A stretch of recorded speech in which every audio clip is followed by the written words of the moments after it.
I knew this was a bad idea.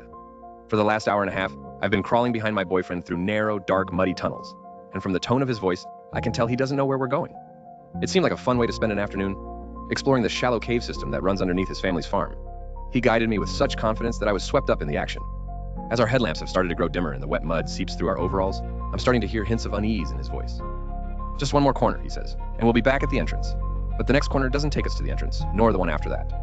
Instead, we come to a narrow pinch in the rocky tunnel that looks completely unfamiliar.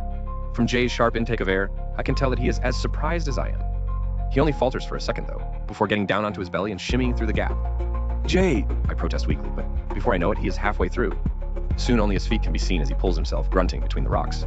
I'm angry at him, so keen to show his machismo. His feet disappear into the blackness, and I sit shivering by myself, waiting to hear him call me through after him. All I hear now is my own shallow breathing and a faint dripping of water in the tunnels.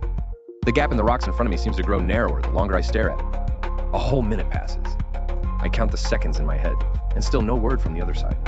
With a shiver that shakes me more violently than I was expecting, I decide there's nothing for it but to follow Jay. I lower myself onto my belly in the cold mud. I scoot forward over the rocks as the roof of the tunnel gets lower and lower.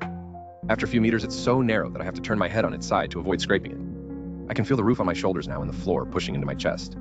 "Jay," I call out, but there's no reply. "Jay, this isn't fun anymore." I think I'm stuck, Jay. I've wedged myself between the floor and ceiling, and I can't pull myself forward anymore. I try pushing myself backwards, but my feet just get stuck against hard rock. I can feel a rush of panic hit me instantly. I tell myself to stay calm, but the more I try to breathe, the narrower the rocks seem to become. My chest feels constricted, as if some icy figure were wrapping their arms around me and squeezing the air out of my lungs. "Jay, come help me," I scream. And I try to turn my head to face forwards, but it's stuck too. There isn't enough headspace to even twist my neck a little. My head is stuck facing awkwardly to one side, the torchlight bouncing brightly off the rocks just a few inches away from my face. I am completely paralyzed, and with this realization comes the first convulsing wave of a panic attack. I thrash about in silence, trying to break free but not fully in control of myself. A noise breaks through the quiet, perhaps a foot in front of me. It's faint but close, a slight scuffle, a sniff. It pains me that I cannot turn my head to face forwards as the noise comes closer. I mouth, "Jay?" But no sound escapes my trembling lips. Instead, a voice speaks from between the rocks. It is a man's voice, but definitely not my boyfriend's. It is low, barely above a whisper, and calm. "You won't be needing this." I feel a cold, bony hand reach out and touch my hair. Long fingers run through my hair, over my scalp, and take a hold of my headlamp.